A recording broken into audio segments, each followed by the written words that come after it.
When a slime that can analyze, copy, and consume gods drops into Warhammer 40K, the Imperium faces its greatest crisis. Not a threat they can kill, but one they can't understand. Can Rimuru's logic and negotiation survive in a universe where thinking differently is heresy, or will his revolutionary methods destroy the very faith that holds mankind together? The warp rift opened above Calixis IV with precision that defied natural law. Most tears in reality bled chaos and madness, their edges ragged with the screaming faces of lost souls. This one was different. It cut through the fabric of space like a surgeon's blade, clean and controlled, glowing with soft blue light instead of the usual sickly colors of the Imperium. Governor Castellan watched from his command tower as something small emerged from the opening. Not a warship, not a daemon host, just a single blue sphere, no larger than a human head, drifting downward through the atmosphere with lazy spirals. His hand slammed the alarm rune before conscious thought caught up with instinct. Decades of service on a frontier world had taught him one absolute truth. Anything emerging from the warp was a threat, until proven otherwise. Even then, it was probably still a threat. Within minutes, the planetary defense systems hummed to life. Orbital lance batteries tracked the descending object. On the ground, Skitarii forces of the Adeptus Mechanicus deployed from their garrison, their red robes billowing as they took positions around the projected landing site. Their augmented eyes whirred and clicked, targeting systems painting the anomaly with a dozen different spectrums of light. The blue sphere touched down in the central plaza of Hive Primus, where 10,000 citizens had been going about their daily struggle for survival moments before. Now the square emptied in panicked waves as people fled the unknown. The sphere bounced once, twice, then settled. For a heartbeat, nothing happened. Then it moved. The surface rippled like water, and the sphere grew, reshaping itself into a vaguely humanoid form. 2 arms, 2 legs, a head, though it lacked distinct features. The entire body remained translucent blue, more liquid than solid, catching the harsh light of Calixis IV's sun and scattering it in strange patterns across the plaza's rockcrete. Rimuru Tempest had arrived in a new world, and he had no idea where he was. The last thing he remembered was conducting an experiment with Raphael, his ultimate skill, trying to expand his understanding of dimensional barriers. Something had gone catastrophically wrong.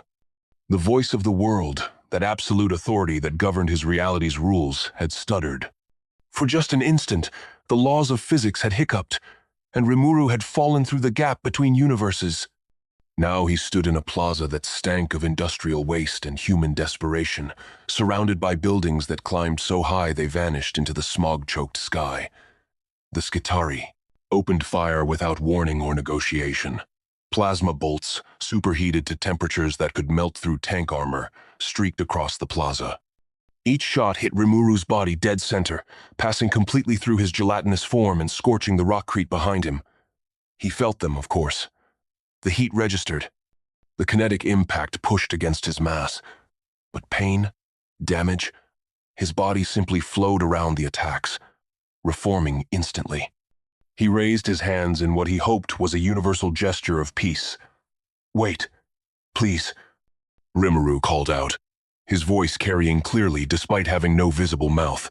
"I mean no harm. I'm just lost. Can someone tell me where I am?" The Skitarii did not respond with words. Their augmented vocal cords were designed for binary cant and prayer to the machine god, not dialogue with Xenos abominations. They increased their rate of fire.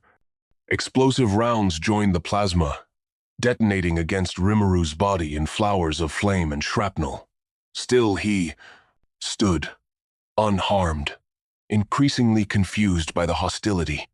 From his command tower, Governor Castellan studied the tactical displays with growing dread. Every weapon system reported the same thing. Target acquired, target hit, 0 effect. The creature absorbed punishment that would destroy a space marine and showed no sign of distress. Worse, its form kept shifting, adapting. After the first plasma volley, its body had taken on a faint shimmer, as if learning to reflect the energy. After the explosive rounds, its surface had grown slightly more dense. It was evolving in real time. Magos Derricks, Castellan spoke into the Vox, addressing the ranking tech priest on site. Your assessment? The response came in clipped binary that the tower's cogitator translated to Gothic. Unknown Xenos organism. Demonstrates adaptive properties consistent with tyrannid bioforms but lacks hive mind signature. Recommend immediate escalation to exterminatus protocols. Before Castellan could respond to that extreme recommendation, new alarms blared across every command channel. Different threat, different crisis. The webway portal opened at the plaza's northern edge, invisible to normal sight but blazing like a beacon to those with psychic sensitivity. Dark Eldar warriors poured through the tier in reality, their movements inhumanly graceful as they moved to collect their prey. Kabbalite warriors in spiked armor laughed as they fired splinter weapons into the fleeing crowds. Each crystalline shard contained agonizing poisons that kept victims alive and screaming. Behind them came the slave takers, hauling massive nets and shock prods. Rimuru saw a child fall, struck in the leg by a splinter round. The girl couldn't have been more than 8 years old. She screamed for her mother as 2 Dark Eldar approached, their alien faces twisted in expressions of sadistic pleasure. Something inside Rimuru, something fundamental to who he had been as Satoru Mikami and who he had become as Rimuru. Tempest made the decision before conscious thought engaged. He moved. One moment he stood in the center of the plaza, passive under the Skitarii's fire. The next, he was beside the child, his gelatinous body reforming into a protective barrier between her and the Xenos raiders. A splinter volley meant for the girl's face struck his torso instead, the poisoned shards sinking into his body and dissolving harmlessly. The Dark Eldar warrior cocked his head, surprised that his prey had found a protector. He raised his weapon for another shot. Rimuru raised his hand in turn and used Predator. The Dark Eldar's scream cut off abruptly as black tendrils erupted from Rimuru's palm, wrapping around the warrior's body and pulling him forward. In 3 seconds, it was over. The Xenos Raider simply ceased to exist, consumed entirely by Rimuru's unique skill. But something else happened in those 3 seconds. As the Dark Eldar dissolved, Rimuru gained everything the warrior knew. Millennia of torture techniques, the location of Komorog, the Dark City, the existence of She Who Thirsts, the Chaos God the Eldar called Slanesh, and most importantly, a fundamental understanding of how brutal and nightmarish this new universe truly was. The other Dark Eldar stopped laughing. They stared at the spot where their companion had been, then at the blue slime creature that had somehow deleted him from existence. One of them spoke a rapid command in the Eldar tongue. Rimuru understood every word, having absorbed the language from his victims' memories. They were calling for support, labeling him a priority threat. Good. Let them focus on him instead of the civilians. The battle that followed was short and deeply disturbing to everyone watching. Rimuru didn't fight like a warrior. He fought like a force of nature, like a tsunami given intelligence and purpose. Dark Eldar charged him with power weapons. He simply engulfed them, his body expanding to swallow 3 raiders at once. They dissolved inside him, their screams muffled and brief. A Reaver jet bike strafed him with splinter fire. He reached up, his arm extending like taffy, and yanked the rider from his seat, consuming both pilot and machine. With each enemy consumed, he learned more. The webway's structure, the Cabal's hierarchy, and most critically, the general state of the galaxy itself. What Rimuru learned horrified him. This was a universe at war with itself on every level. Humans fought aliens. Aliens fought each other. Everyone fought demons that were somehow real living concepts from a dimension of pure thought and emotion. The human empire, this Imperium he'd landed in, was a feudal nightmare of religious extremism and technological stagnation. They sacrificed thousands of psychic humans daily to keep their god-emperor's corpse functioning. They declared entire planets expendable if contamination was suspected. They killed any deviation from human baseline as abomination. And he, Rimuru Tempest, was about as deviant as physically possible. The remaining Dark Eldar retreated through their webway portal, having lost half their raiding party to a single opponent. The portal snapped shut, leaving Rimuru alone in the plaza with hundreds of terrified human witnesses and the still-firing Skitarii forces. He turned toward the Mechanicus soldiers, his form unconsciously shifting. For just a moment, his body took on the angular features and cruel elegance of the dark Eldar he'd consumed, his surface mimicking their midnight black armor before snapping back to his usual blue appearance. The Skitarii froze. Their targeting systems had recorded the transformation. Magos Derex transmitted an emergency binary scream across all Mechanicus channels. The creature wasn't just resilient. It was a mimic. It could copy Xenos forms. In the twisted logic of the Adeptus Mechanicus, this made Rimuru infinitely more dangerous than any simple monster. Monsters could be killed, but something that could learn, adapt, and replicate. That was a threat to the Omnissiah's perfect order itself. Governor Castellan made his decision. Prepare cyclonic torpedoes. Target the hive. The torpedo launch sequence was already underway when Rimuru made his choice. He could feel the targeting systems locking onto the hive city, could sense the orbital weapons platforms charging their ancient mechanisms. Through the memories he'd absorbed from the Dark Eldar, he understood what a cyclonic torpedo meant. Total destruction. Millions dead. All because of him. Because they couldn't understand what he was. He wouldn't let that happen. Before the torpedoes could fire, Rimuru launched himself skyward, accelerating through the atmosphere faster than the tracking systems could follow. He reached the orbital platforms in seconds, his form shifting to survive the void of space without effort. The weapon crews never saw him coming. He simply appeared on the bridge of the lead platform, startling the officers who'd been preparing to destroy their own world.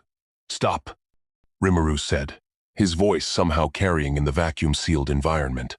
"Please, I'm not here to hurt anyone. I saved those people from the raiders. Why are you trying to kill me?"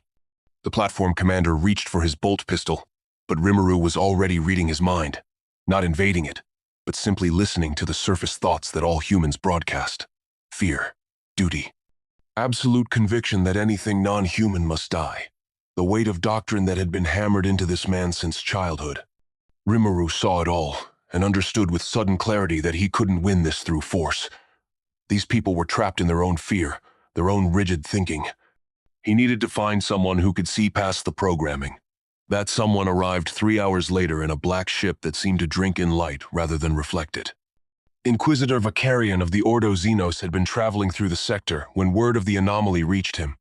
A Xenos creature that could survive void exposure, consume matter, and demonstrate tactical intelligence was exactly the kind of threat he specialized in, eliminating. But Vakarian was also pragmatic in ways that other Inquisitors were not. He'd seen too many wars, too many extinctions, to believe that every problem had a simple solution of fire and death. Sometimes the galaxy surprised you. Sometimes threats became tools. Rimuru had remained on the orbital platform, making no aggressive moves, simply waiting in the observation deck and watching the planet turn below. When Vakarian's boarding party arrived, Rimuru raised his hands in surrender before they even drew their weapons. This surprised them. Xenos didn't surrender. They fought or they fled. Surrender implied understanding of Imperial authority, which implied intelligence that made them even more dangerous.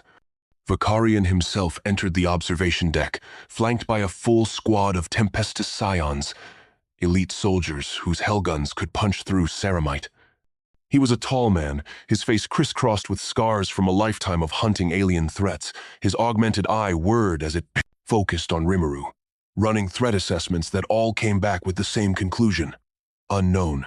I am Inquisitor Vakarian," he announced, his voice carrying absolute authority. "You will come with me. You will submit to examination. You will answer every question I ask. If you refuse any of these things, I will order the destruction of this entire sector to ensure you don't spread." Rimuru looked at the Inquisitor and made a decision that would have seemed insane to anyone from his homeworld. He'd read enough minds by now to understand how the Imperium worked. They respected power, but they feared the unknown even more. If he wanted to survive long enough to find a way home, he needed to make himself understood. "I'll come willingly," Rimuru said, "but I have a condition. Let me read your mind. Not invade it, not control it. Just read the surface thoughts. I need to understand this place, and you need to understand what I am. It's the fastest way for both of us to get answers. Vakarian's hand tightened on his bolt pistol. The request was audacious, insulting, potentially heretical. But something in the creature's tone made him pause. It didn't sound like a predator making demands. It sounded like a lost traveler asking for directions. Against every instinct and protocol, Vakarian nodded once. The contact lasted less than 5 seconds. In that time, Rimuru absorbed the fundamental structure of Imperial society.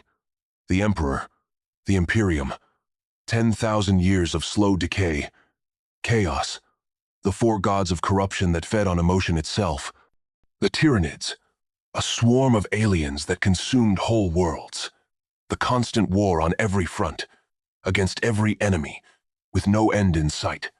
He also felt Vakarian's own weariness, the exhaustion of a man who'd spent 60 years fighting for a cause that seemed to be losing despite every sacrifice. When the connection broke, Rimuru staggered. Vakarian remained standing, though his augmented eye was twitching with overload warnings. "Emperor's throne," the Inquisitor whispered. "You're not from this galaxy at all. You're from outside." "Completely outside." Rimuru nodded, his form rippling with distress. "I was running experiments with dimensional theory. Something went wrong. I fell through a crack between realities. I don't know how to get back. I don't even know if I can get back." Vakarian studied the creature before him with new eyes. Not a Xenos invasion, not a chaos corruption. An accident. A refugee from another universe entirely. That should have made things simpler, but it actually made everything far more complicated. "Come," Vakarian said, holstering his bolt pistol. "We need to move you to a more secure location. And we need to determine exactly what you're capable of." The black ship that transported Rimuru was designed to hold the most dangerous prisoners in the Imperium. Rogue psychers who could crack planets with their minds. Captured chaos sorcerers wrapped in null fields. Alien specimens, too. Valuable to kill immediately. Rimuru was placed in a containment cell lined with enough weapons to level a city block, all pointed inward. He didn't resist. He sat in the center of the cell in his humanoid form and waited patiently while tech priests set up their scanning equipment. The first tests were simple. Tissue samples, though getting samples from a body made of semi-liquid slime proved challenging. Energy output measurements, cognitive function assessments. Rimuru cooperated with everything, answering questions honestly, demonstrating abilities when asked. He showed them how his body could shift shape, how he could harden his surface or soften it at will. He explained his unique skills in terms he hoped they'd understand, comparing Great Sage to their cogitators, Predator to their plasma weapons. The tech priests recorded everything with reverence that bordered on religious fervor. Magos Octavian, the ranking tech priest assigned to study Rimuru, was experiencing a theological crisis. Everything he believed about the Omnissiah's perfect logic was being challenged by this creature. When Rimuru demonstrated his mimicry ability by perfectly replicating a servitor's function after watching it work for 5 minutes, Octavian's augmented heart actually skipped a beat. The servitor was a lobotomized human packed with sacred machine components, blessed by years of ritual and prayer. Rimuru had copied its entire function in moments, with no ritual, no prayer, no understanding of the sacred mysteries, just observation and adaptation. "How?" Octavian asked, his voice crackling through his Vox unit. "The servitor contains 17 distinct blessed components. Each requires specific installation procedures and consecration rites. You observed it and simply knew how to replicate its function. That should not be possible." Rimuru tilted his head, a gesture he'd learned from watching humans. "I analyzed the energy patterns and mechanical movements. Your servitor is basically a biological computer with mechanical additions. The components work together through electrical signals and programmed responses. Once I understood the pattern, copying it was simple. The simplicity of the explanation was what horrified Octavian most. Rimuru treated the sacred mysteries of the Mechanicus like basic engineering problems.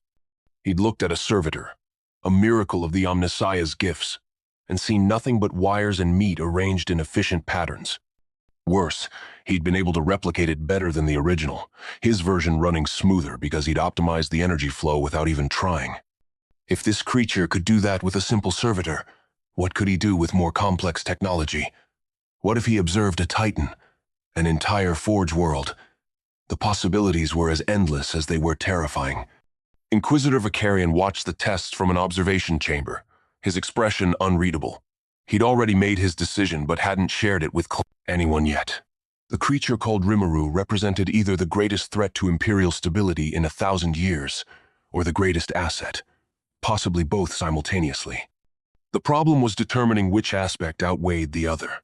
As if sensing his thoughts, Rimuru looked directly at the one-way glass separating them. "You're trying to decide if you should kill me or use me," the slime said, his voice carrying clearly through the Vox systems. "I understand. You've been fighting for so long that everything looks like either a weapon or a target. But I'm neither. I'm just someone who wants to help and find a way home."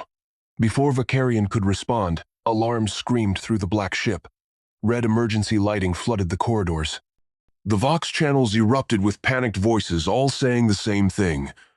"Genestealer cult, lower decks, all hands to battle stations."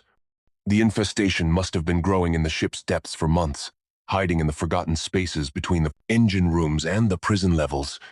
Now they'd chosen this moment to strike, either through terrible timing or because they'd sensed the psychic disruption of Rimuru's presence. Hundreds of them were boiling up through the maintenance shafts, their twisted human-alien hybrid bodies scuttling on walls and ceilings, their claws sharp enough to rend ceramite. Vakarian's hand hovered over the master lockdown controls. If he sealed the lower decks now, he could contain the infestation, burn it out with plasma, and void the entire section. Standard procedure. Acceptable losses. But that would mean sacrificing 300 crew members who were currently fighting for their lives down there. He looked at Rimuru through the glass. "You offered to help earlier. Did you mean it?" Rimuru stood, his form shifting eagerly. "Yes. Let me out. I can stop them. Gene stealers are connected to a hive mind," Vakarian warned as he deactivated the containment field.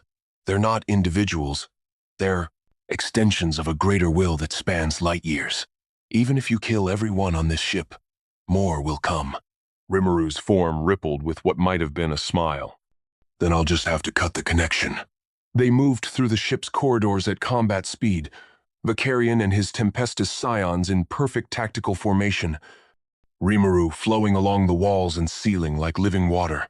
The sounds of battle grew louder as they descended. Screams, gunfire, the wet tearing sound of claws through flesh. They found the first group of genestealers feasting on the crew of a gun deck, their mouths stained with blood, their stolen human eyes gleaming with alien intelligence. Rimuru struck before Vakarian could give the order to fire. His body expanded, becoming a wave of blue mass that crashed over the genestealers like a tsunami. They disappeared into him, their bodies dissolving as Predator consumed them one after another. But Rimuru wasn't just eating them. He was analyzing them, using Great Sage to break down their biological structure, trace the psychic threads connecting them to their distant hive mind. Within seconds, he understood exactly how the Genestealer cult communicated with its tyrannid masters. It was like a biological radio signal, constant and pulsing, transmitted through a psychic frequency that normal humans couldn't detect. "I found it," Rimuru said, his voice coming from everywhere and nowhere as his body continued flowing through the lower decks, consuming every Genestealer he encountered. "The connection. It's elegant, actually. Each infected human becomes a living transmitter, their brain altered to broadcast on a specific psychic wavelength. When enough transmitters gather in one place, they create a beacon strong enough to guide the hive fleet across the void." Vakarian followed as best he could, watching in amazement and horror as Rimuru cleared entire sections of the ship in minutes. "Can you disrupt it?" "Better," Rimuru replied. His form suddenly contracted, pulling all his consumed mass into a single point in the ship's central cargo hold. The remaining Genestealers, perhaps 50 strong, converged on his location, drawn by instincts they couldn't control. They needed to stop this threat, protect the signal. Rimuru waited until they were all in range, then released a pulse of energy that Vicarian's psychic sensors registered as impossible.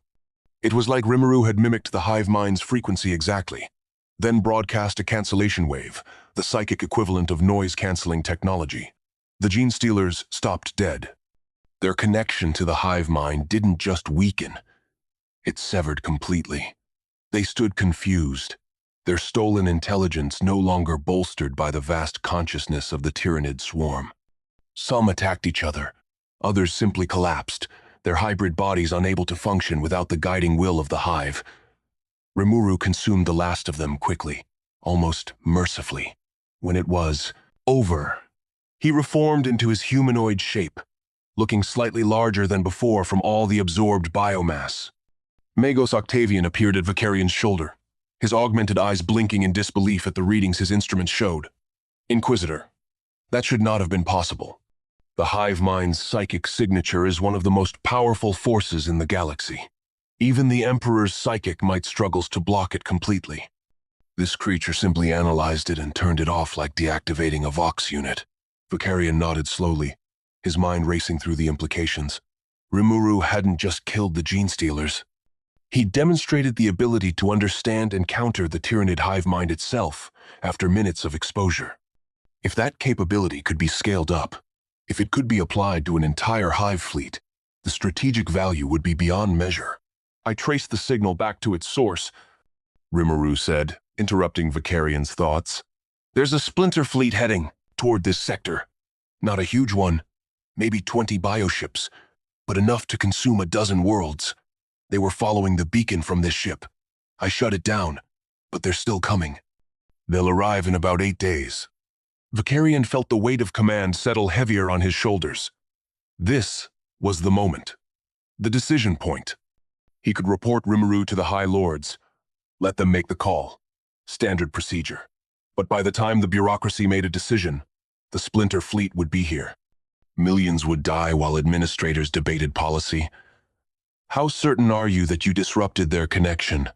Vicarian asked. Rimuru's form rippled with something that might have been pride. Completely certain. I didn't just block the signal. I consumed it, analyzed it, and now I understand how it works. The Tyranid hive mind is basically a biological internet, connecting individual organisms through psychic waves. It's sophisticated, but it follows rules. All systems follow rules. And anything that follows rules can be hacked. The casual way Rimuru described hacking the psychic consciousness of one of the galaxy's greatest threats made Vicarian want to laugh or scream, or both. You'll need to brief my staff on everything you learned, Vicarian said, making his choice. We're not killing you. We're not imprisoning you. You're going to help us stop that fleet. And if you can do what you claim, if you can actually disrupt the Tyranid hive mind on a larger scale, then I'm going to take you directly to Terra. The High Lords need to see what you can do. Rimuru's form brightened, literally glowing with relief, and something that might have been hope. Thank you. I know you're taking a huge risk. I won't let you down. But as they left the cargo hold, neither of them noticed the small tendril of purple energy that had seeped from one of the consumed Gene Stealers' bodies before Rimuru had completely absorbed it. The tendril slithered into the ship's ventilation system, following pathways toward the engine decks where reality wore thin. The Gene Stealer cult had been cover for something else, something that had been waiting in the Black Ship's depths for exactly this opportunity. Something that served masters far older and more terrible than the Tyranid hive mind. The space hulk designated Mortis Threnody had been drifting through the warp for 3,000 years before finally translating back to real space at the edge of the Calixis sector. It was a twisted amalgamation of 17 different ships, their hulls fused together by warp exposure and time, forming a floating mountain of corrupted metal 5 miles long. Imperial augury detected it within hours and identified the telltale signs of Nurgle's touch. Green fog leaked from breached sections. Organic growth covered the exterior like infected skin. The whole structure pulsed with a rhythm that resembled breathing. Inquisitor Vicarian saw it as an opportunity disguised as a threat. He needed to test Rimuru under combat conditions before presenting him to the High Lords, and he needed to understand if chaos corruption could affect a being from outside this reality. The Space Hulk would answer both questions. If Rimuru survived and resisted corruption, he was useful. If he died or fell to chaos, the problem solved itself. Vakarian explained none of this reasoning to Rimuru as they prepared for insertion. The boarding torpedo carried them through the void, its ancient hull shaking with barely controlled thrust. Rimuru sat across from Vakarian and his hand-picked team of Tempest scions, watching how they checked their weapons with practiced efficiency. Each soldier carried enough firepower to level a building, yet they showed no confidence, only grim determination. They expected to die on this mission. That was simply how things worked in the Imperium. Through the absorbed memories of dozens of people, Rimuru understood that these soldiers had been raised from childhood for one purpose: to die buying time for humanity's survival. The thought made him profoundly sad. "You seem troubled," Vakarian observed, his augmented eye whirring as it studied Rimuru's shifting surface. "Are you afraid?" Rimuru considered the question. "Not afraid. Just sad. Everyone I've read, everyone I've touched since arriving here, they all expect to die violently. They accept it as inevitable. Where I come from, we spent our energy trying to make sure people didn't have to live that way." Vakarian's scarred face showed something that might have been pity. "Then, where you come from sounds pleasant, but it wouldn't survive a week in this galaxy. Here, acceptance of death is what keeps humanity alive. Hope is a luxury we can't afford." The torpedo impacted with bone-jarring force, its melta-cutters carving through the Space Hulk's outer hull in seconds. They emerged into darkness, broken only by the hellish glow of their lumens. The air was wrong immediately. Too thick, too warm. It tasted of rot and strange flowers, a combination that made human stomachs turn. Rimuru tasted it through his permeable membrane and analyzed it instantly. Biological agents, viral compounds, psychoactive spores designed to break down mental resistance. All of it was inert to him. His body simply filtered out anything harmful and converted it to knowledge. "The atmosphere is compromised," one of the scions reported through his rebreather. "Nurgle's blessings are thick here. We have maybe 6 hours before the filters fail." Vakarian nodded once. "Then we move fast. Find the corruption source. Cleanse it. Extract." They moved through corridors that had once been part of an Imperial cruiser, but were now transformed into something from a nightmare. The metal walls wept with condensation that closer examination revealed to be pus. Fleshy growths sprouted from the deck plating, pulsing with diseased life. Everything was covered in a patina of mold and decay that seemed to actively spread as they watched. The first plague-bearer manifested without warning, its rotting form simply phasing into reality as if it had always been there. It was a daemon of Nurgle, a walking corpse with exposed organs that defied biology by continuing to function despite catastrophic damage. Its face split in a parody of a smile as it raised a rusted blade. The scions opened fire instantly, their hellguns punching holes through the daemon's body. It laughed, a wet gurgling sound, as the wounds oozed but didn't slow it down. Daemons didn't die from physical damage alone. They were ideas given form, and ideas couldn't be killed with bullets. Rimuru moved without thinking, his body extending to engulf the daemon before it could strike. The plague-bearer dissolved inside him, and for the first time since arriving in this reality, Rimuru felt something unpleasant. The daemon's essence fought against Predator, trying to corrupt him from within, spreading tendrils of disease through his internal dimensional space. But that space existed outside normal reality, beyond the reach of chaos gods who operated within the Materium and Immaterium. The corruption hit the walls of his stomach dimension and simply stopped, unable to find purchase on physics that didn't match this universe's rules. "Interesting," Rimuru said, his voice slightly strained. "Your daemons are made of belief and emotion given solid form through the warp, but my body exists partially outside your reality's dimensional structure. The corruption can't spread to something that's not fully here." He could feel the daemon inside him, still conscious, still fighting. trapped in a space where Nurgle's power couldn't reach. After a moment of analysis, Rimuru simply absorbed it completely, breaking it down into pure energy and knowledge. The understanding of Nurgle's domain flooded into him. The garden of Nurgle, where diseases grew like flowers. The philosophy of acceptance and stagnation. The promise of peace through surrender to entropy. More plague-bearers emerged as they pushed deeper, drawn by the disturbance. Rimuru consumed them all, each one adding to his understanding of chaos. He learned that daemons were fragments of their gods, extensions of vast consciousnesses that existed in the warp. Destroying a daemon didn't truly kill it, just banished it back to the Imperium to reform over time, unless you had somewhere to put it where the warp couldn't reach.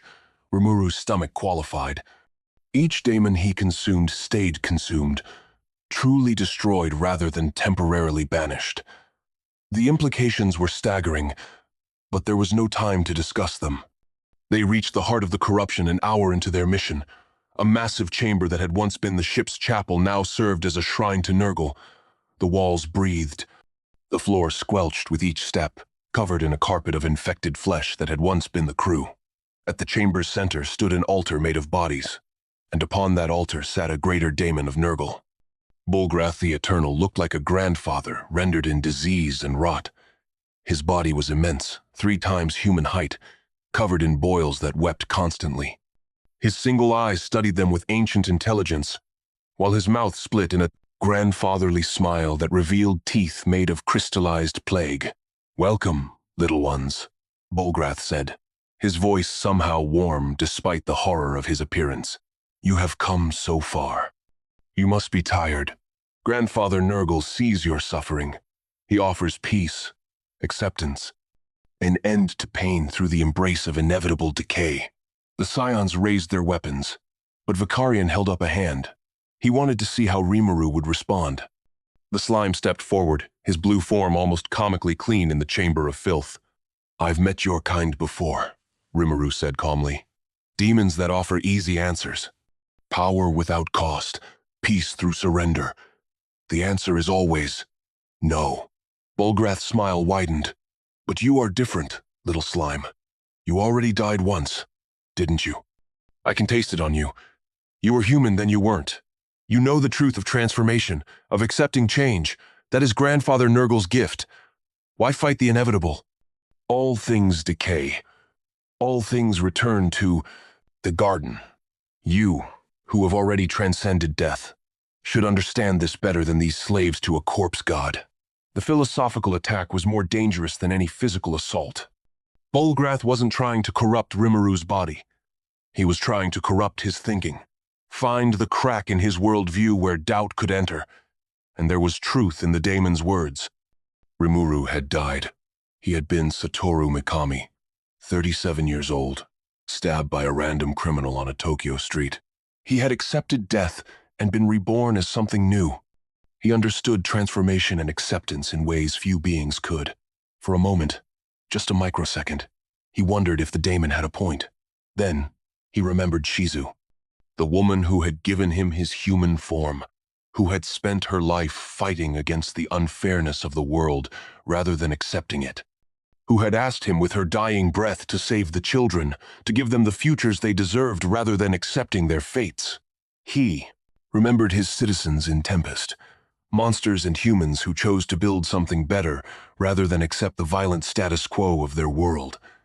He remembered what Raphael, his ultimate skill, had told him once, that stagnation was death, and growth was life. "You're wrong," Rimuru said, and his voice carried absolute conviction. "Yes, I died. Yes, I transformed. But I didn't accept decay. I chose evolution. There's a difference between accepting change and surrendering to entropy. You offer comfort in rot. I've built a nation that offers hope in growth. You say all things return to the garden. I say all things reach for the sun." The daemon's smile faltered. Bolgrath stood from his altar, his massive form shaking the chamber. Foolish words from a fool creature. "You think your hope matters? This galaxy has 10,000 years of hope's failure. The Emperor hoped to unite humanity. Look what happened. Horus hoped to save mankind from tyranny. Look what he became." Hope is the cruelest lie because it makes suffering worse when it inevitably fails. Rimuru felt Great Sage activate, analyzing the daemon's warp structure with the same clinical precision it would use on any complex system. And that's when he saw it, the pattern. Daemons weren't truly alive. They were mathematical constructs, algorithms of emotion and belief running on the substrate of the warp. Complex? Yes. Powered by godlike entities? Absolutely. But still ultimately just programs. Programs could be understood. Programs could be debugged. Programs could be rewritten. You're not as complex as you pretend to be, Rimuru said, his form beginning to glow with analyzed energy. I can see your structure. You're a fragment of Nurgle's consciousness, running on warp energy, sustained by belief in decay and despair. You're basically a biological computer program. And I've gotten very good at debugging code. Bolgrath's eye widened. You dare to analyze the gift of a god? You dare to. He never finished. Rimuru moved with speed that no physical body should possess, closing the distance in an instant. But instead of using Predator to consume, he did something far more audacious. He extended his consciousness into the daemon's warp structure and began to reprogram it. Great Sage worked overtime, analyzing the patterns of belief and emotion that gave Bolgrath form.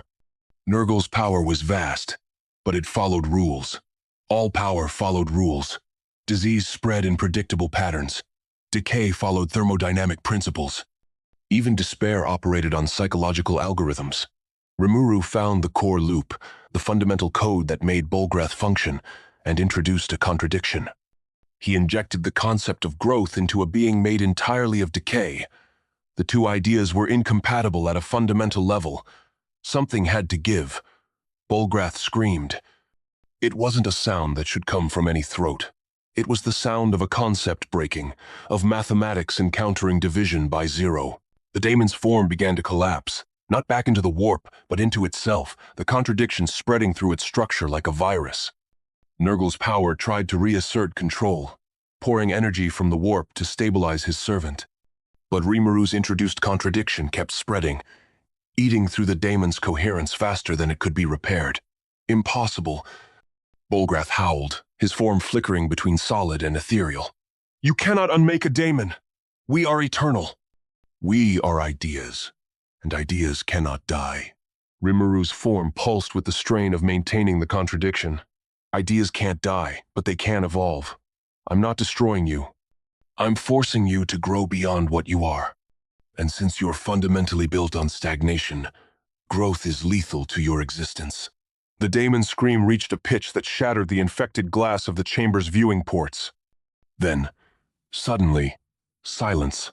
Bolgrath's form dissolved, not into warp energy to reform later, but into mathematical impossibility, a daemon deleted from existence by paradox. The entire space hulk shuddered.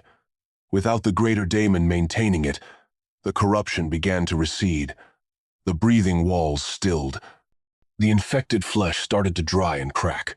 Within minutes, the temperature dropped 20 degrees as the fever of Nurgle's presence faded. Vicarion and his scions stood in shocked silence, their weapons still raised, unable to process what they'd witnessed. Inquisitors trained for decades to fight daemons. They learned banishment rituals, true name bindings, psychic wards, but actual destruction of a daemon? That was the stuff of legends, the sort of thing only the Emperor or his Primarchs had managed. Rimuru collapsed to his knees, his form flickering unstably. The effort of holding that contradiction while fighting Nurgle's raw power had drained him significantly. But more troubling was what he'd felt during the process. For a moment, while connected to the daemon's warp structure, he'd felt the touch of Nurgle himself. Not directly, but the awareness of being observed by something vast and ancient. The Chaos God had noticed him. That couldn't be good. Are you injured? Vicarion asked, approaching cautiously. Rimuru's form stabilized slowly, his blue surface regaining its usual consistency. Not injured, just tired. That was harder than I expected. The daemon was connected to something much bigger. I felt it trying to pull me into the warp, promising acceptance and peace. He looked up at the Inquisitor with an expression that was hard to read on a face made of slime. I understand now why you wanted to test me. You needed to know if I could be corrupted. The answer is no, but only because my existence doesn't fit into this reality's rules. Chaos needs a soul to corrupt, and my soul exists partially outside your dimensional framework. Vakarian nodded slowly, his mind already racing through the implications. A being immune to chaos corruption who could actually destroy daemons rather than simply banishing them. The strategic value was beyond calculation. But there was danger too. Rimuru had just drawn the direct attention of at least one chaos god. Nurgle would want to study this anomaly, find a way to corrupt what shouldn't be corruptible. The other gods would follow. Khorne would want to claim such a warrior. Tsiench would want to manipulate such an unknown variable. Slaanesh would want to corrupt such innocence.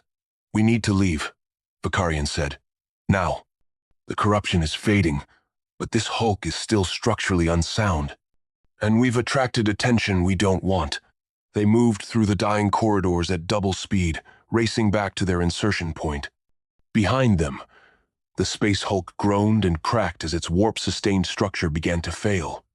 They reached the boarding torpedo with minutes to spare, launching back toward the black ship, just as entire sections of the hulk collapsed into twisted metal debris.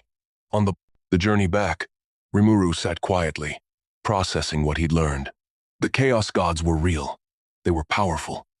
And they operated on rules so different from anything in his home reality that his usual solutions might not work. He'd won this encounter through luck and incompatible metaphysics as much as skill. Next time might be different. Worse. He'd felt something during his connection to Balgrath's warp structure. A whisper. A promise. The daemon had offered him something that resonated in ways he didn't want to admit. Acceptance. An end to the constant fighting and problem-solving. Just surrender to the inevitable and rest. He'd rejected it, of course, but the fact that it had tempted him at all was concerning. Chaos corruption didn't need to break down doors if it could find cracks to seep through. And Rimuru was starting to realize he had cracks. The loneliness of being the only one of his kind in this reality. The weight of trying to solve problems in a universe that seemed designed to be unsolvable.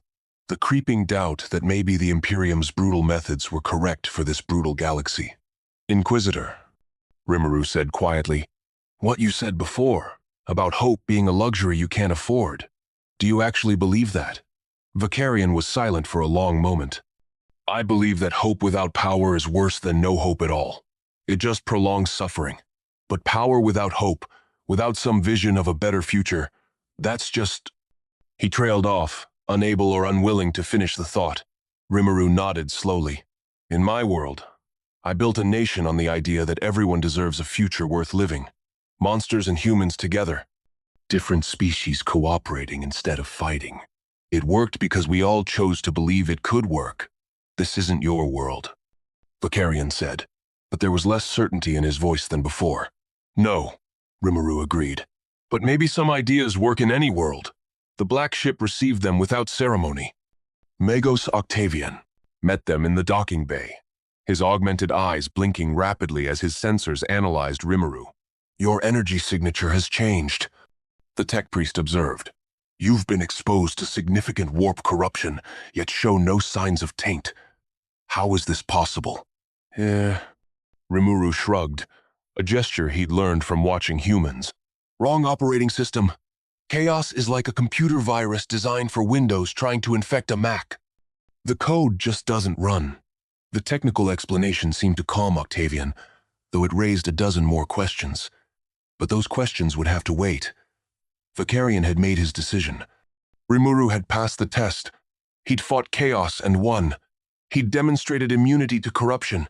And most importantly, he'd shown the ability to actually destroy daemons permanently. That alone made him valuable enough to risk bringing before the High Lords. The journey to Terra would begin immediately. Vakarian sent the necessary encrypted messages through the astropath, requesting an emergency audience with the highest levels of Imperial authority. What he couldn't know was that those messages were being intercepted by others. The Kryptonian Collectorate had sensors throughout Imperial space, listening for any mention of dimensional anomalies. A creature from outside reality who could destroy daemons? That was exactly the kind of genetic template they needed for their next evolutionary phase. And on Mars, in the deepest forges of the Adeptus Mechanicus, an ancient AI that had pretended to be dead for 10,000 years, stirred with interest at reports of a being who treated the Omnissiah's sacred mysteries as simple engineering problems. The approach to Terra was nothing like Rimuru expected. He'd absorbed memories from hundreds of humans by now, seen their reverent thoughts about Holy Terra, humanity's birthplace, and the Emperor's throne. But those memories were filtered through faith and propaganda. The reality was far stranger. The planet itself was barely visible beneath layers of orbital infrastructure that had grown over 10,000 years, like metal barnacles on a dying whale. Defense platforms the size of cities, shipyards that could build battle cruisers, weapon arrays that could crack moons, all of it pointing outward, protecting the most important single point in the galaxy. As their black ship passed through the outer defense perimeter, Rimuru felt something he hadn't experienced since arriving in this reality. Psychic pressure. Not aggressive or hostile, just present. Like standing at the bottom of an ocean of golden light. The Astronomicon, the psychic beacon that made warp travel possible, emanated from Terra with such intensity that even his non-warp-based senses could detect it. It was beautiful and terrible at the same time. A lighthouse powered by the daily sacrifice of thousands of psychers. 10,000 years of continuous operation, 10,000 years of the Emperor maintaining this beacon while his body slowly died on the Golden Throne. You feel it, Vakarian observed, watching Rimuru's surface ripple with reaction to the psychic presence. His light, the Emperor's will, burning across the galaxy. Rimuru nodded slowly. It's impressive, but it's also inefficient. The energy loss is enormous. If I could analyze the mechanism, I might be able to optimize the power consumption, reduce the number of psychers needed to maintain it. The Inquisitor's hand went to his bolt pistol by reflex, and several nearby crew members made warding signs against heresy. The casual suggestion of improving the Emperor's work was dangerously close to blasphemy. On Terra, you will speak only when spoken to, Vakarian said carefully. You will not offer suggestions. You will not analyze sacred mechanisms. You will show proper reverence, or you will be destroyed by beings that make your daemon killing look like a child's trick. Do you understand? Rimuru understood that Vakarian was trying to keep him alive, which he appreciated. But he also understood that this kind of rigid thinking was part of why the Imperium was slowly losing its war on every front. They'd rather die properly than survive improperly. Still, there was a time for debate and a time for keeping your mouth shut. This was the latter. The docking procedures took hours. Every ship approaching Terra was scrutinized with paranoia that bordered on obsession. Biological scans, psychic probes, mechanical inspections. Rimuru submitted to all of it patiently, noting how the tech priests conducting the examination seemed simultaneously fascinated and horrified by his readings. Finally, they were cleared to descend. The shuttle that carried them through Terra's atmosphere was ancient, its hull inscribed with prayers and purity seals that were older than most civilizations.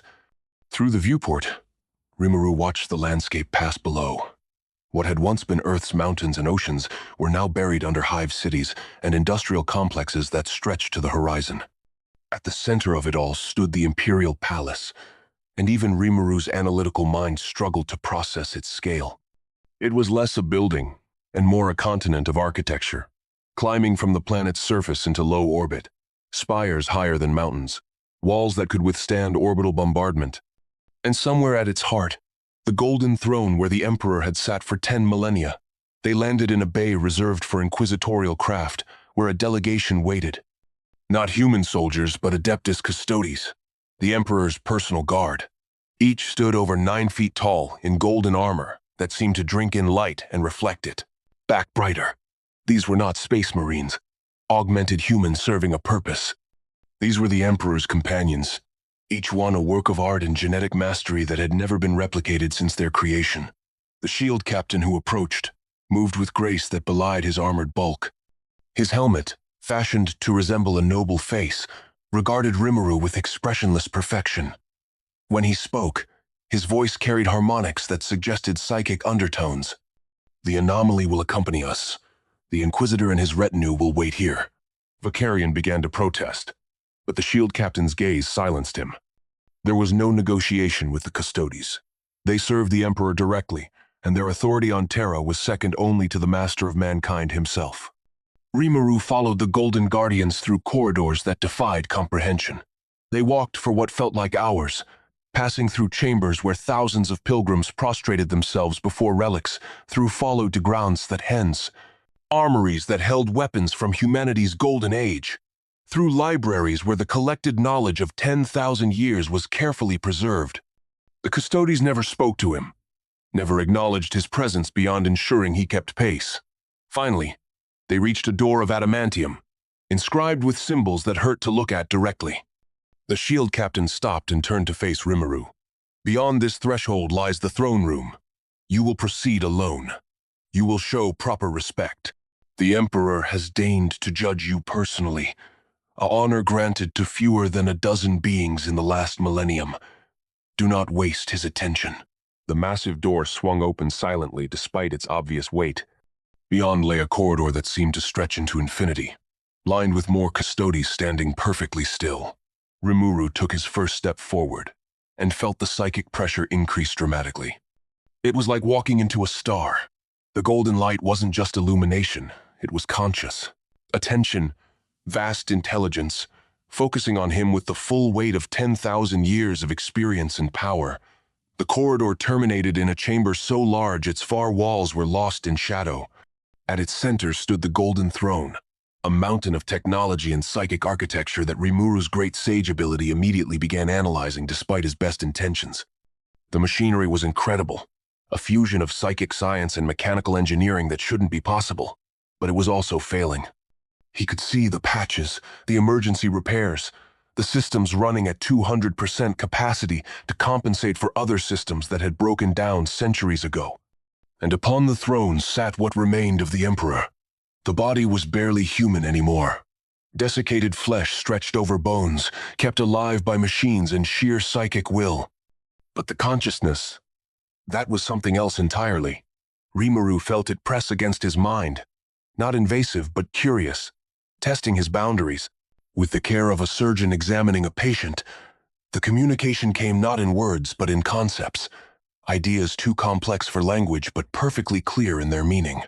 The Emperor knew what Rimuru was. Not just that he was from another reality, but the specifics of his nature. How he'd died as Satoru Mikami. How he'd been reborn through the voice of the world. How his abilities worked on principles that existed outside this universe's physical and metaphysical laws. Welcome, Rimuru Tempest. The Emperor's voice seemed to come from everywhere and nowhere. Last slime of a kinder world, I have observed your actions since your arrival with great interest. Rimuru tried to bow, unsure of proper protocol but wanting to show respect.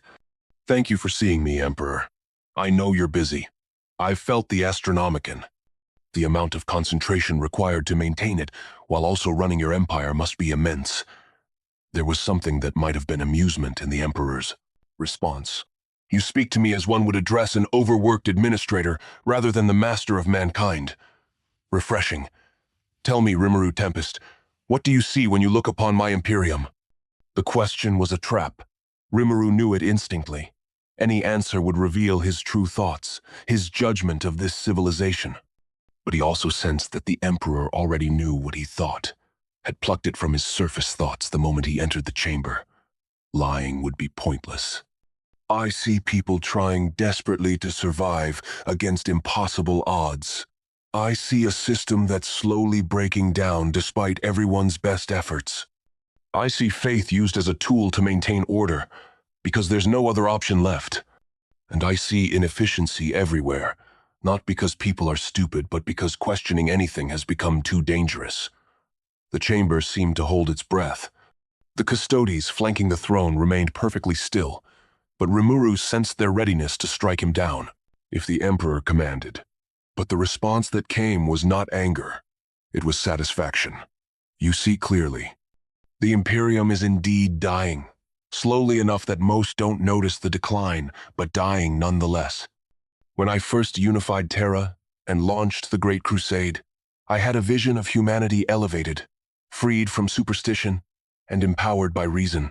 That dream died at Horus's betrayal. What remains is merely survival through dogma. Rimuru felt brave enough to ask the question that had been bothering him since he first learned about this universe.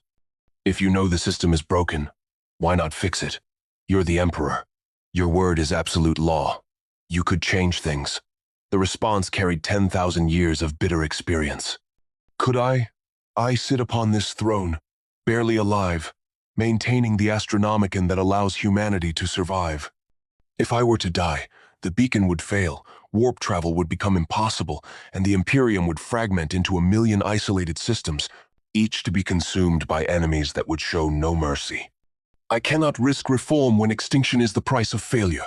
But that's just risk assessment paralysis, Rimuru said, his analytical nature overcoming his caution. Yes, major reforms are dangerous when you're in a crisis. But small optimizations, incremental improvements, those can be tested on a small scale first. If they work, you expand them. If they fail, you contain the damage. You don't need to fix everything at once. You just need to fix one thing, then another, then another. The Emperor's attention focused more intensely. And you believe you could identify these small fixes? You, who have been in this reality for less than a month?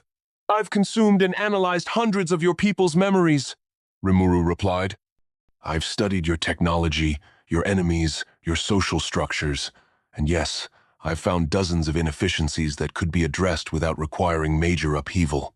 The problem isn't that the solutions don't exist. The problem is that your system has become too rigid to implement them. Everyone's so afraid of heresy that innovation has become impossible. There was a long silence. Then the Emperor spoke again, and this time there was something different in his tone. Not the voice of a god-emperor, but of a man who had carried an impossible burden for far too long. I am tired, Rimuru Tempest. More tired than you can possibly imagine. I have guided humanity through 10,000 years of constant siege. I have sacrificed everything, my body, my dreams, my very humanity, to keep the species alive. And still, it is not enough. The enemies multiply. The corruption spreads. The slow decline continues. When you arrived, I felt a flicker of something I had not felt in millennia. Possibility. The Emperor's consciousness reached out, not controlling but showing. Rimuru saw visions of potential futures. In the first, he was sent back to his own reality, his memories of this place, fading like a dream. The Imperium continued its slow collapse without him. In the second vision, he saw himself establishing an independent territory, a demonstration zone where his methods could be tested. But it sparked civil war as other Imperial factions either tried to claim his technology or destroy him as a heretic. The galaxy burned brighter as humans fought humans while aliens and daemons picked through the ashes. The third vision showed Rimuru bound to Terra, integrated with the Golden Throne's mechanisms, using his unique abilities to reduce the Emperor's burden. He saw himself becoming another piece of infrastructure, immortal and trapped, maintaining systems forever while the Imperium slowly died around him regardless. But there was something wrong with all three visions. They felt incomplete, as if the Emperor was showing him possibilities but not the full picture. Rimuru pulled back from the offered visions and looked at the withered form on the throne. You're testing, Rimuru said. These aren't the only options. You're showing me what you think I expect to see, waiting to see how I respond. The Emperor's amusement was now obvious. Clever. Yes, I wish to see if you would accept predetermined choices or seek alternatives. Tell me then, last slime, what is your proposal? Rimuru's form rippled as Great Sage worked through the variables at maximum capacity. I propose a limited partnership. Give me one world, a frontier planet threatened by enemies. Not as my personal domain, but as a testing ground for new methods. I'll demonstrate what works and what doesn't. If my approaches fail, you contain the experiment to one planet. If they succeed, you have proof of concept for gradual reform. And in exchange, the Emperor's question came with weight. Nothing was free, especially in this universe. In exchange, I learn. I study your technology, your enemies, your systems. Not to steal or copy, but to understand. Because I think the reason I'm here, the reason I fell through dimensions, might not be accident. The voice of the world in my reality doesn't make mistakes. If it sent me here, there's a reason. Maybe I'm supposed to help. Maybe I'm supposed to learn something that will help my own world face whatever challenges it has coming. The Emperor was silent for a long time. Rimuru could feel vast intelligence processing variables, running probability calculations across millions of possible outcomes. Finally, the response came. Your proposal has merit, but it requires modification. You will have your testing ground, a frontier world called Cronus. It faces orc invasion, planetary mismanagement, and nascent chaos corruption. If you can save it and improve it using your methods, we will discuss expansion of the program. But you will not work alone. Before Rimuru could ask what that meant, new figures emerged from the shadows around the throne. Tech priests of unusual design, their augmentation less crude than normal, more elegant. Behind them came a sister of battle whose armor was inscribed with scriptures of compassion rather than hate. A rogue trader whose family had secretly traded with Xenos for generations. An Eldar Farseer whose presence on Terra should have been impossible. Each one an outlier, a person who thought differently within the rigid structures of their role. These are my hidden reformers, the Emperor explained. Individuals I have guided toward positions where they might introduce change without being destroyed for heresy. They have waited for a catalyst, something to give them legitimacy to act openly. You will be that catalyst. Together, you will demonstrate what the Imperium could become if it remembered how to evolve. Rimuru looked at the assembled group, seeing hope and fear warring in their faces.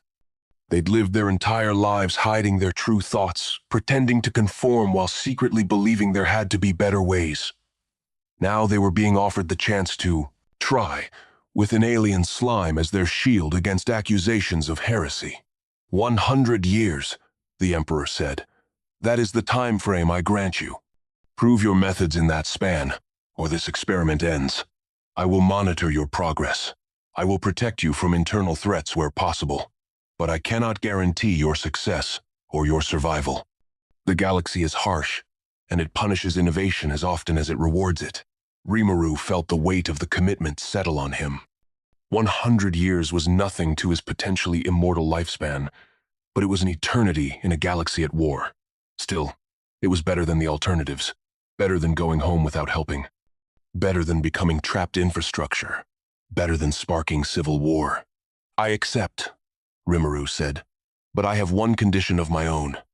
When the 100 years end, if I succeed, I want your help finding a way back to my reality. Not because I don't care about helping here, but because I have people waiting for me. Friends who are probably worried. A nation that needs its leader. The Emperor's response carried understanding that surprised Rimuru. Agreed. If you succeed in demonstrating that reform is possible without collapse, I will devote resources to finding your path home. It is a fair exchange. Now go. Cronus awaits, and it is dying faster than most planets. You will need to move quickly. The audience was ending. Rimuru could feel the Emperor's attention withdrawing, returning to the million other tasks that required his consciousness. But just before the connection fully severed, one last message came through. Remember this, Rimuru Tempest. Hope is not weakness, but hope without power is merely suffering with a smile. Show my people that power and hope can coexist. Show them what they have forgotten in 10,000 years of survival. The custodians escorted Rimuru from the chamber in silence. Outside, Vicarian waited with barely contained anxiety, ready to hear if his gamble had paid off, or if he'd need to flee Terra before being executed for bringing a heretic before the Emperor. When Rimuru emerged, he looked at the Inquisitor and smiled, an expression that required creating a mouth in his slime form specifically for the gesture. We're going to Cronus, Rimuru said simply. And we're going to try something that hasn't been tried in 10,000 years. We're going to fix things. Behind them, unseen by anyone present, an observer watched from the shadows of the palace. The figure's form was barely there, more concept than physical being. It had waited patiently for exactly this moment, when the Emperor would make a choice that created opportunity. The Kryptonian Collectorate had sent its most sophisticated infiltrator, and now that infiltrator had a target. Follow the slime to Cronus. Study him. Capture him when the moment was right. The Collectorate needed his unique properties for their next evolutionary phase. On Cronus itself, ignorant of the attention it was about to, Receive. Governor Heron struggled with the same problems his predecessors had fought for 3 centuries. Orc warbands raiding the agricultural zones. Corruption spreading through the administratum. Equipment breaking faster than it could be replaced. The slow death of a world that had simply been asked to give more than it had. He had no idea that help was coming, or that this help would bring more change than Cronus had seen since the Great Crusade. In the grim darkness of the far future, where there is only war, one slime asked a dangerous question. Why? And for the first time in 10,000 years, someone with the power to matter was listening. The experiment was about to begin.